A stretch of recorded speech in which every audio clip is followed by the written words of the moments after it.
গতিকে যদা যদেস্য ধর্মস্য ক্ষয়ো বৃদ্ধিস্য পাপো মনঃ তদা তো ভগবানীশ আত্মনাম সৃজন্তে হরি। ভগবন্ত নিজেকে নিজে সৃষ্টি করিল আৰু অনেক ৰূপত তেওঁ ৰূপায়িত হ'ব পাৰে। গতিকে সেইকাৰণে জীৱাত্মাবিলাকে আমি ক'ৰ পৰা আহিছোঁ, আমি ক'লৈ যাব লাগিব আৰু সংসাৰত থাকি আমি কি কৰিব লাগিব। ভাগৱত কি হয়? ভাগৱত হৈছে আত্মবিশ্লেষণ। আমি ক'ৰ পৰা আহিছিলোঁ, আমি এই সংসাৰত কি কৰিব লাগিব, কৰণীয় কাম কি, আৰু আমি সংসাৰৰ পৰা ক'লৈ যাব লাগিব, জীৱৰ লক্ষ্য কি, জীৱাত্মাৰ লক্ষ্য কি। য়ে জল বুধ বুধ যেন য়ে জলে মিলি সয় ব্রহ্মত ভুয় জীব ব্রহ্মে যাই লীন। যেনেকে জলৰ পানীৰ পৰাই বুদবুদনি বিলাকৰ সৃষ্টি হৈছে, হয় না? জলৰ পৰাই বুদবুদনি বিলাকৰ সৃষ্টি হৈছে আৰু জলতে যেনেকে মিলি যায়, ঠিক আমি পৰমাত্মাৰ পৰা আহিছোঁ। তোমাৰে হে অংশ আমি যত জীৱ জাত, তোমাৰো মায়াই হৰি বান্ধিছে আমাক। দিও উপদেশ ভজু তোমাৰ চৰণ, মায়াৰ বন্ধন সিজু শ্ৰৱণ কীৰ্তন। গতিকে জীৱ, ব্ৰহ্ম আৰু মায়া এই তিনিটা বস্তু, কিন্তু আমাৰ মাজত মায়া সোমাই গ'ল, ব্ৰহ্মক বিচ্ছেদ কৰিছে। জীৱ মায়া আৰু ব্ৰহ্ম হৈ গ'ল। মায়া মানে বেৰ, বুজিছেনে? এটা বেৰ আছে, পৰ্দা আছে, বুজিছেনে? গতিকে এই মায়াটো অতিক্ৰমণ কৰিব লাগিব, তেতিয়া আমি ব্ৰহ্মক চিনি পাম। আৰু এই ব্ৰহ্মক চিনাকি কৰি দিবৰ কাৰণে দেৱহূতি মাতৃক কোনে জ্ঞান দিছে? আত্মতত্ত্ব জ্ঞানটো কোনে দিছে? নিজৰ পুতেক। সেইকাৰণে জ্ঞানত কোনো সৰু ডাঙৰৰ কথা নাহে, হয়নে প্ৰভু? এইটো নাভাবিব যে জ্ঞানত কোনো সৰু ডাঙৰৰ কথা নহয়। যেতিয়া শুকগুৰুৱে ভাগৱতৰ কথা শুনাবৰ কাৰণে আহিছিলে, আজিৰ পৰা 5200 বছৰৰ আগত, কলিযুগ আৰম্ভ হৈ 30 বছৰৰ পিছত ভাগৱত পৃথিৱীত আহিছে। শুকগুৰুৱে যেতিয়া ভাগৱতৰ কথা শুনাবলৈ আহিছিলে, গংগা নদীৰ কুহাৰু নামৰ ঠাইত 60,000 কটুদ্ধিক ঋষি মণি বহি আছিল। বেদব্যাসো বহি আছিলে তাত, যোনে ভাগৱত ৰচনা কৰিছে। পৰাশৰ মুনিয়ে বহি আছিল। শুকগুৰুৰ কোন হয়? ককা নহয় জানো? পৰাশৰ মুনি বহি আছে, অগস্তি বহি আছে, যি সাগৰকো গিলি দিব পাৰে, পুলস্তি বহি আছে, অংগীৰা বহি আছে, বশিষ্ঠ নিচিনা ব্ৰহ্ম ঋষি বহি আছে, ৰাজ ঋষি বহি আছে, দেৱ ঋষি বহি আছে, শাস্ত্ৰজ্ঞ, বেদজ্ঞ, ব্ৰহ্মজ্ঞ সকলো বহি আছে। আৰু 16 বছৰৰ যেতিয়া শুকগুৰু আহিছে, কোনো নিমন্ত্ৰণ নোহোৱাকৈ আহিছে, আমন্ত্ৰণ নাই। যিমান পিতৃ আছিলে, দেৱ ঋষি, ৰাজ ঋষি, নিজৰ বেদব্যাসো শুকগুৰুক চাই কিনি থিয় হৈ প্ৰণাম কৰিছে। আজিৰ যুগত কৰিব নেকি? নিজৰ পুতেক আহিলে বাপেকে থিয় হৈ প্ৰণাম কৰিব নেকি? নকৰে। তাৰ মানে জ্ঞানৰ যিটো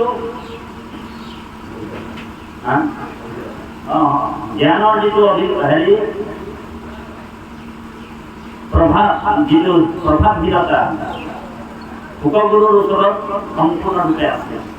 সেইকাৰণে সকলোৱে থিয় হৈ প্ৰণাম কৰিছে। ইয়াতে সেই কথাটোকে আমাক কৈছে যে দেৱহূতিয়ে নিজৰ পুতেকৰ পৰা, সন্তানৰ পৰা ভক্তি ধৰ্মৰ জ্ঞান লাভ কৰিছে। আৰু দেৱহূতি আৰু কপিলৰ যিটো চৰিত্ৰৰ, এইটো আমালৈ পঠিয়াই আছে। ভাগৱত অকল পৰীক্ষিতৰ কাৰণে নহয় বা দেৱহূতিৰ কাৰণে নহয়, ভাগৱত পৰীক্ষিত নিমিত্ত মাত্ৰ। পৰীক্ষিতৰ যোগেদি আমাক ভাগৱত কথা কৈ আছে। ইয়াতে কৈছে যে মৈত্ৰেয় বদতি শুনা ব্যাসৰ নন্দন, কপিল হৰিৰ পিতৃ দেৱে গৈলা বন। যেতিয়া কপিল মুনিৰ পিতৃ অধৰ্ম ব্ৰহ্মক আৰাধনা কৰিবৰ কাৰণে বনলৈ গুচি গ'ল, তাৰপিছত কি হ'ল, মাতৃৰ সাদিয়া পিতৃ পাছে ভগৱন্ত এই আশ্ৰমতে কতদিন আছিলন। কপিল মহাপ্ৰভু নিজা আশ্ৰমত আছিল বহুত দিন ধৰি, নকৰন্ত কিছু কৰ্ম বকিয়া থাকক, জাতু তত্ত্ব পদ উদ্ভাৱক ভগৱন্ত।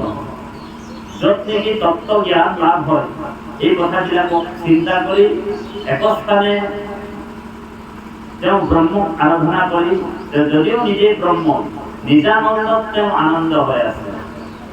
আৰু হেনয় পুত্ৰক দেৱী দেখি ৰংগ মন, ব্ৰহ্মাৰ বচন স্মৰি গুলিলা বচন, দেৱভূতি বদতি শুনিও মহাশান্ত, ইন্দ্ৰিয় পুহন্তে মই ধৰিলো মহাশ্ৰান্ত। দেৱভূতিয়ে কৈছে যে আজি মোৰ জীৱনটো সফল হ'ল। বোলে কিয় সফল হ'ল? কাৰণ তোমাৰ নিচিনা এজন পুত্ৰ মই লাভ কৰিছো, মই নিজকে ধন্য হৈছো আৰু মোৰ জীৱন সফল হৈছে। কাৰণ বৈষ্ণৱ পুত্ৰ বা স্বয়ং ভগৱানক পুত্ৰ হিচাপে পাইছে, এইটো বৰ ডাঙৰ কথা। গতিকে আমাৰ ভক্তিত যদি নিষ্ঠা থাকে, ধ্যান দি শুনিব, বৰ গুৰুত্বপূৰ্ণ কথা। আপোনাৰ ভক্তিত যদি নিষ্ঠা আছে, তেতিয়া আপুনি গুৰুক বিচাৰি যাব নালাগে। আপোনাৰ ভক্তিত যদি নিষ্ঠা আছে, আপুনি ঈশ্বৰক বিচাৰি যাব নালাগে। ঈশ্বৰ আপোনাৰ ঘৰত পুত্ৰ হিচাপে জন্ম হ'ব। গুৰু আপোনাৰ গৃহ দৌৰি দৌৰি আহি যাব, আপুনি গুৰুক বিচাৰি যাব নালাগে। ইয়াতে প্ৰমাণ পোৱা যায়। তাৰপিছত কি কৈছে, তজু অনুগ্ৰহে আবে জন্ম সীমা পাইলো, এতেকেহে শান্ত চৈক্য তোমাক দেখিলো, তমু গুণে অন্ধ চৈক্য ইটো নৰচয়, সূৰ্য যেন তাৰ অৰ্থে প্ৰকাশ হয়। গতিকে এই অন্ধকাৰৰ পৰা তুমি সূৰ্যৰ নিচিনা আহি, যেনেকে সূৰ্য ওলোৱাৰ পিছত সূৰ্যৰ পোহৰ যেতিয়া পৰি যায়, তেতিয়া আৰু বেলেগকে আৰু যিমান অন্ধকাৰ বিলাক সকলো নাইকিয়া হৈ যায়। আৰু আন্ধাৰ দূৰ কৰিবৰ কাৰণে আৰু আপোনাক মোক বেলেগ বস্তু লাগে নেকি? সূৰ্য যেতিয়া ওলাই যায়, আন্ধাৰ দূৰ কৰিবৰ কাৰণে আৰু বেলেগ আপুনি টৰ্চ লাইট মাৰিলে কামত আহিব নেকি? বোলে মম জ্বলালে কিবা কামত আহিব নেকি? বোলে সূৰ্যই যেতিয়া ওলাই গ'ল, তেতিয়া যেনেকে আন্ধাৰ বিলাক সকলো দূৰ হৈ যায়, ঠিক কপিল মহাপ্ৰভুৰ আবিৰ্ভাৱে দেৱভূতিৰ মনৰ যিবিলাক অন্ধকাৰ আছিল সকলো নাইকিয়া হৈ গ'ল। তাৰপিছত কৈছে, আৰু মোহ দূৰ কৰিবে যোৱাই, অসমৰ্ম ভাৱ তুমি আশা কৰাই, তজু পালে শৰণ লৈলুহু পৰিহাৰ, ভিতৰ সংশয় তজু চেতন কথা। গতিকে হে প্ৰভু, নিজৰ পুতেকক কৈছে, প্ৰভু হে প্ৰভু, এতিয়া মোৰ এটা কাম আছে, বোলে তোমাৰ মোৰ শৰীৰত যিবিলাক অভিমান আছে, মই মোৰ যিটো ভাৱ আছে, এইবিলাক যাতে তুমি মোৰ শৰীৰৰ পৰা একেবাৰে নাইকিয়া কৰি দিয়া, সেই বুলি শৰণাপন্ন হৈছে। তাৰপিছত নমো নমো কপিল স্বৰূপ দেৱ হৰি, প্ৰকৃতি পূৰ্ব মুত কৈও ভাল কৰি, মাতৃৰ বাঞ্ছিত এই শুনি কৃপা মই, মনে প্ৰভু অভিনন্দন কৰি আছে। কপিল মহাপ্ৰভুৰ কথাবিলাক, দেৱভূতিৰ কথাবিলাক কপিল মহাপ্ৰভুৱে শুনি আছিল, শুনি বৰ আনন্দিত হ'ল আৰু হৃদয়ৰ পৰা দেৱভূতি মাতৃক অভিনন্দন দিছে। গতিকে তাৰপিছত কি কৈছে, যে অল্প হাস্য কৰিয়া বুৰন্ত ভগৱান, শুনা প্ৰত্যুত্তৰ মাম শুয়া সাৱধান, যি যুগ পঢ়িছো পূৰ্বে ঋষি সমস্তত, তাকো আজি তজু আগে কৰিব বেগত।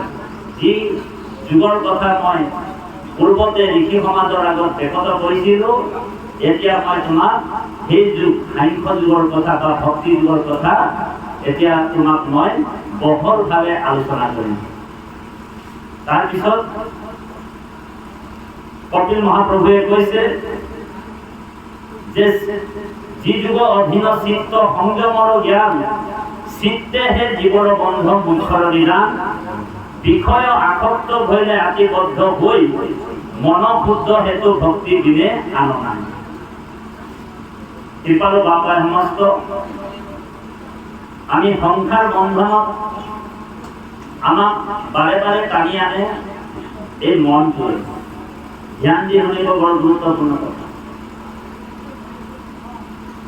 এই মনটোৱে আমাক ভেদাভেদ কৰি ৰাখে আৰু মনটোৱে বন্ধ আৰু মুখ্যৰ কাৰণ বিন্দু উপনিষদত কৈছে বোলে মনো এব মনুষ্যানাম কাৰণম বন্ধা মুক্ষয় মনো এব মনুষ্যানাম কাৰণম বন্ধা মুক্ষয় মনটোৱে আমাক বান্ধিবও পাৰে আৰু মনটোৱে আমাক খুলিবও পাৰে চাবিও এটা আৰু তলাও এটা একফালে ঘূৰাই দিলে বন্ধ হৈ যায় আৰু একফালে ঘূৰাই দিলে খোল খাই যায় আৰু মনটোৱে আমাক ভেদাভেদ কৰিছে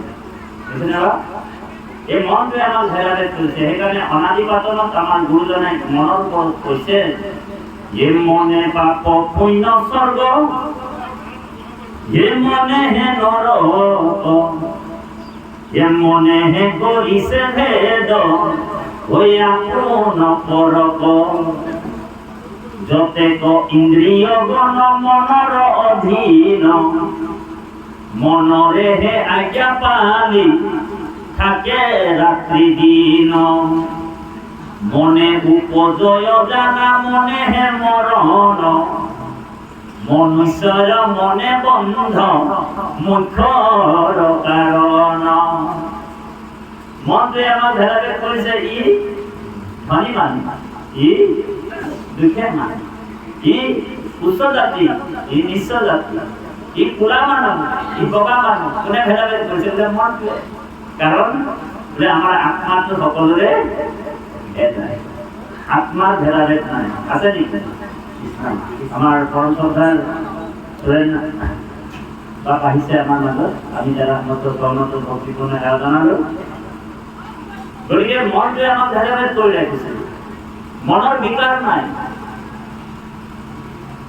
এখানে আত্মাৰ বিকাৰ নাই আত্মা তত্ত্বৰ জ্ঞানটো আমি ল'ব লাগিব আত্মার যে ভেদাভেদ নাই এই কথাটা আমি জানিব লাগিব এখানে কিতাব কৈছে যে আত্মা কোনোদিন ক্ষয় নহয় আত্মার কোনোদিন বৃদ্ধি নহয় আত্মা নির্বিকার বস্তু গতিকে আমার সকলোৰ আত্মাটো এটাই আমাৰ ওচৰত যিটো আত্মা আছে এই পৰুৱাটো গাটো সেই একেই আত্মা হাতীটোৰ গাটো সেই একেই আত্মা আৰু এই আত্মতত্ত্বৰ জ্ঞানটো আমি ভাগৱত শ্ৰৱণ আৰু কীৰ্তনৰ যোগেদি আমি লাভ কৰিব পাৰোঁ এই কথাবিলাকে দেৱহূতি মাতৃক কপিল মুনিয়ে কৈছে যে হে মা তুমি সদায় জীয়া মানুহৰ নিচিনা থাকিবলৈ চেষ্টা কৰিবা বুজিছেনে মাতৃক কি বুলি কৈছে হে মা তুমি সদায় জীয়া মানুহৰ নিচিনা থাকিবলৈ চেষ্টা কৰিবা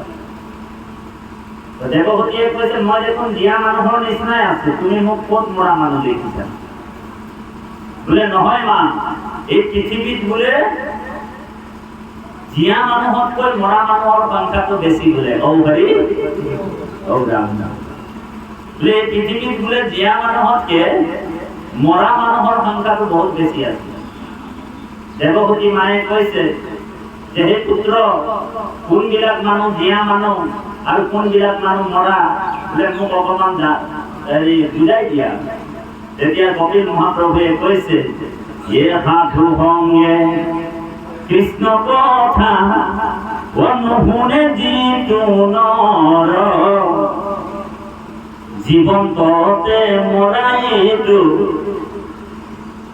পামৰ দুৰ্জন বোলে সাধু সংগে কৃষ্ণ কথা নুশুনে যিটো নৰ বোলে জীয়াই থাকোঁতে সেইজন মৰা নিচিনা বুজিছেনে প্ৰভু সেইজন মৰা গতিকে ভকতৰ সংটো মূল বস্তু তিনটা বস্তু মহাপুণ্যৰ ফলত লাভ হয় ধ্যান দি শুনিব বৰ গুৰুত্বপূৰ্ণ কথা তিনটা বস্তু মহাপুণ্যৰ ফলতে লাভ হয় এক নম্বৰ হৈছে মহাপুণ্যৰ ফলত সাধুৰ সংগ হয় আজি আপুনি মই মহাপুণ্যৰ ফলত ভকতৰ সং পাইছে আৰু ভকতৰ সংগতেহে ভকতি হয়। সেইকাৰণে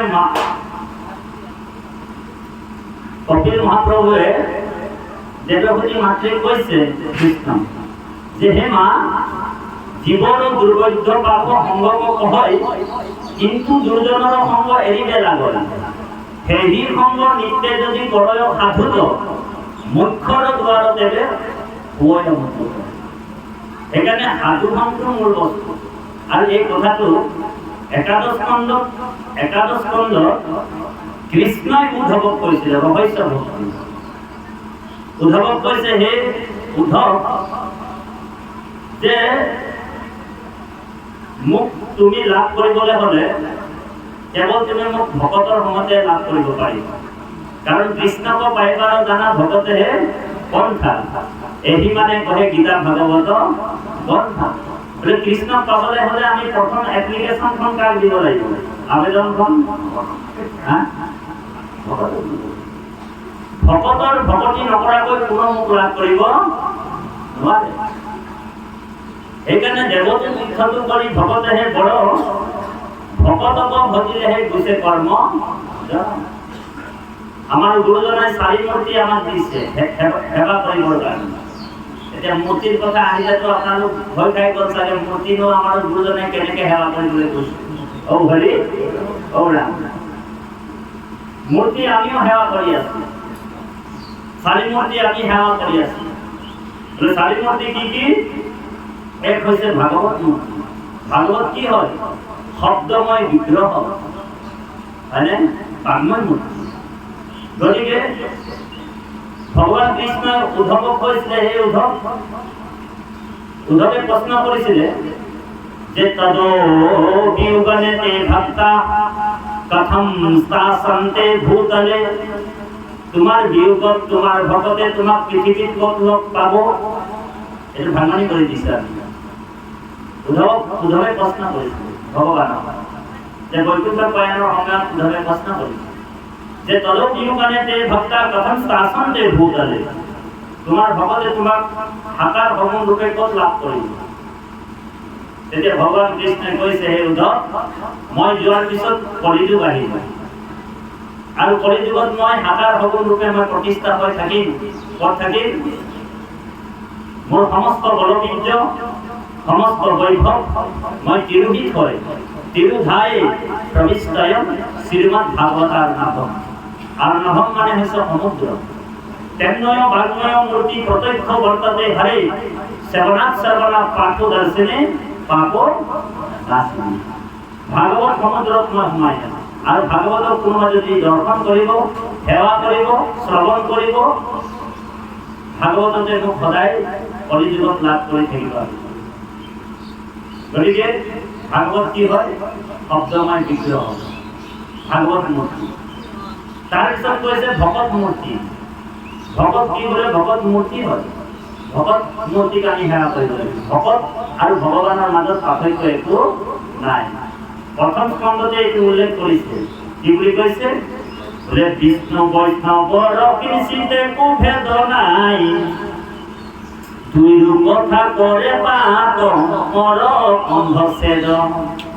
বিষ্ণু আৰু বৈষ্ণৱৰ মাজত ভেদ ভাৱ দেখিব নালাগিব, নাপায়।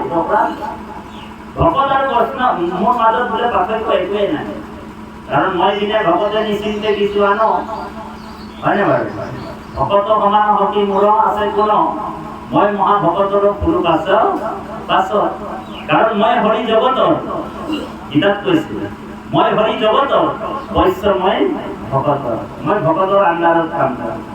মই গুৰু জগতৰ, মই গুৰু কাৰ? মই গুৰু জগতৰ। কিন্তু গুৰু মোৰ কোন? বোলে গুৰু মোৰ ভকত। ভগৱানৰ গুৰু কোন? ভকত হয়। সেইকাৰণে ভকত আৰু ভগৱন্তৰ মাজত পাৰ্থক্য নাই। সেইকাৰণে ভকত মূৰ্তিকে আমি সেৱা কৰিব লাগিব। এইটো 2 নম্বৰ মূৰ্তি। আৰু 3 নম্বৰ মূৰ্তি কি? মন্ত্ৰ মূৰ্তি। মন্ত্ৰ মূৰ্তি কি? বোলে নাম মূৰ্তি। নাম কি হয়? বোলে মন্ত্ৰ মূৰ্তি। ৰামকৃষ্ণ নাম অভেদ কবচ নিচিনা আমি পিন্ধিব লাগিব, যেনেকে প্ৰহ্লাদে পিন্ধিছিলে। ৰামকৃষ্ণ নাম অভেদ কবচ সদায় যি দুজন বিধয় তিনি গুণ বৃত্তিশয় অস্ত্ৰৰ প্ৰহাৰে আৰু তাক বিবিধ। যেতিয়া আমি ৰামকৃষ্ণ নাম অভেদ কবচ হিচাপে পিন্ধিম তেতিয়া আপোনাৰ আৰু আঙুঠি পিন্ধিবলৈ দৰকাৰ নাই, দৰকাৰ নহ'ব।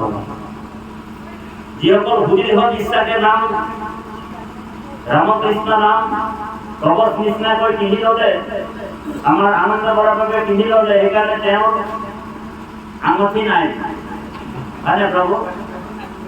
যাৰ নেকি ৰামকৃষ্ণ নাম অভেদ কবচ হিচাপে পিন্ধি ল'লে তেওঁৰ ৰছীৰ দৰকাৰ নহয়, কাৰণ হৰিয়ে নাৰাখিলে জৰিয়ে ৰাখিব নোৱাৰে। তাৰ কোনো তাবিজ দৰকাৰ নহয়। এখানে কৃপালু বাবাই সমস্ত আমি হৰণ লৈছোহে লৈছো, হৰণ লৈছোহে লৈছো। বোলে ক'ত হৰণ নহ'লে? বোলে আমাৰ বোলে হৰণটো বোলে বৰ ডাঙৰ সত্ৰত হৈছে, বোলে তোমালোকৰ হৰণটো বোলে শংকৰদেৱ সংঘতে হৈছে। আমাৰ হৰণ বাপৰে বহু ডাঙৰ সত্ৰত হৈছে, তোমালোকৰ হৰণটো সংঘতে হৈছে বোলে সত্ৰতে হৈছে। আমাৰ হৰণ বহুত ডাঙৰ সমাজত হৈছে, ভাগৱতী সমাজ। তোমালোকৰ হৰণ বোলে ভাগৱতী সমাজতে হৈছে, আমাৰ বোলে নাম ধৰ্ম সমাজত হৈছে। বোলে এতিয়া কি হ'ব? হৰণটো লৈ ল'লে এতিয়া কি হ'ব? এতিয়া বোলে এইটোৱে হ'ব আমাৰ, বোলে এতিয়া আমাৰ জখলাটো বোলে ডাইৰেক্ট বৈকুণ্ঠলৈ যাব লগাই ৰাখি দিছে, হৰণ হৈ গৈছে। গতিকে আমাৰ এনেকুৱা মৌখিক হৰণ ল'লে নহ'ব, মুখেৰে হৰণ ল'লে নহ'ব। মাধৱ পুৰুষে ভোকাত লিখিছে, বচনে কেৱলে মাত্ৰ হৰিত হৰণ লয়া, বোলে চিত্তে আমাৰ দেৱক ভজয়। বোলে বচনত হৰণ লৈছো আৰু বোলে কেউ নাই দেখছে বলে করে এক ঘটি পানি যাই করে বোলে শিব মন্দিরেও ঢালি দিছি। ও হরি ও রাম। আমি অকমান বাগানৰ ভাষাটো মিছ কৰিলো, আপোনাক বেয়া পাব নেকি? বোলে মৌখিকভাৱে আমি হৰণ ল'লো মুখেৰে, আৰু কোনো দেখা নাই বুলি এক ঘটি পানীত গৈ আমি শিৱ মন্দিৰতো ঢালি দিছো। হৰি তাৰ সন্তোষ নহয়। মহাপুৰুষ মাধৱদেৱে ঘোষাত লিখি দিছে যে কলিত হৰি কীৰ্তন এৰিয়া আনমতে চাৱে গতি, যেন কুলবধূ নিজ স্বামী তেজি ভজে গয়া উপপতি। যে কলিত যদি বোলে হৰিৰ নাম কীৰ্তন এৰি অন্য প্ৰকাৰে গতি পাম বুলি ভাবিছে, তেনেহলে নিজৰ বংশৰ বোৱাৰীজন বোলে বংশৰ বোৱাৰীজনী নিজৰ বংশ বোৱাৰীজনী বোলে নিজৰ স্বামী ত্যাগ কৰি অন্য পতিক ভজা নিচিনা হয় বুলি কৈছে। ঔ হৰি ঔ ৰাম। এইটো মাধৱদেৱে যদিও বিয়াই পতা নাই এনেকুৱা সাংঘাতিক ভোকা লিখিছে। যদিও মহাপুৰুষ মাধৱদেৱে ভোকাই মানে বিয়া পতা নাই, তথাপিও এনেকুৱা সাংঘাতিক ভোকা লিখিছে। গতিকে কৃপালু বাবাই সমস্ত তিনিটা বস্তু মহাপুণ্যৰ ফলত লাভ হয়। এক হৈছে মহাপুণ্যৰ ফলত সাধু। এই কথাটো ৰহস্য কথাটো ভগৱান কৃষ্ণ উদ্ধৱক কৈছিলে। কি বুলি কৈছে? এ মাধৱে বুলন্ত সখা এ শুনা পৰিছে দম, পঢ়ে দেবে হবে শাস্ত্ৰ, জানে চাৰি বেদ, তথাপি নোৱাৰে মুখ কৰিতে ভকতি, নলবয় নৰজেবে সন্তৰ সংগতি। কৰ্ণতক সন্ত কৃষ্ণ কথা গুইপ কৰি, নাহি খেউ পাই ভকি কুসংগ হৰি। গতিকে ভকতৰ সময়তে মোক লাভ কৰিব পৰা যায়। গতিকে চাৰি মূৰ্তিৰ কথাটো আমি ক'লো, তিনিটা মূৰ্তিৰ কথা ক'লো, আৰু এটা মূৰ্তি হৈছে মনোময় মূৰ্তি। মনোময় মূৰ্তি কি বোলে? ভাই বোলা মুখে ৰাম, হৃদয়ে ধৰা ৰূপ, এতেকে মুখে পাইবা কহিলেও স্বৰূপ। ও হৰি ও ৰাম। আমাৰ গুৰুজনে চাৰি মূৰ্তি দিছে, গুৰুদেৱ নাম আৰু ভকত। এই চাৰি মূৰ্তিক আমি সদায় সেৱা কৰিব লাগিব। গতিকে ভকত আৰু ভগৱন্তৰ মাজত পাৰ্থক্য একো নাই। সেইকাৰণে ভাগৱতৰ দশম স্কন্ধত ভগৱান কৃষ্ণই কৈছে বোলে ভকত দেখি যিটো নকৰে ভকতি, মুক মাত্ৰ ভকতি কৰয় মূৰ সমতি। তাৰ সম শত্ৰু মোৰ নাই সংসাৰত, ভকতক নিন্দে মোৰ বুকে মাৰি খায়। বোলে ভকতক দেখি মোৰ নকৰে ভকতি, মোৰ ভকতক দেখিলে বোলে কৃষ্ণ বুলিও নকয়, সেৱা এটাও নকৰে। কিন্তু মুখ হলে টাইলছ লগা নামঘৰ এটা বনাই লৈছে আৰু ষোল্লকোৱাৰ তাল এযোৰ লৈ কিনে বোলে ৰামকৃষ্ণ ৰামকৃষ্ণ তাল ঠুকি আছে বোলে, ও হৰি ও ৰাম। কিন্তু মোৰ ভকত এজনক কৃষ্ণ বুলিও নকয়, সেইজন বোলে মোৰ বোলে পৰম শত্ৰু বোলে, তাৰ নিচিনা শত্ৰু মোৰ নাই বুলি কৈছে। কিন্তু এটা কথা যে আমি ভকত হব লাগিব, সেইটো এটা কথা হয়নে বাৰু? ভকতৰ কথাটো আছে নাই? কোনসকল ভকতৰ সংগ লবলৈ কৈছে, এতিয়া কোনসকল সন্তৰ সংগ লবলৈ কৈছে, এই কথাবিলাক ইয়াত আলোচনা কৰিব। অকণমান পাঠৰ মাজত সোমাই যাওঁ, তাৰপিছত আপোনালোকৰ মাজত এই বিষয়বস্তুৰ ওপৰত আমি আলোচনা কৰিম।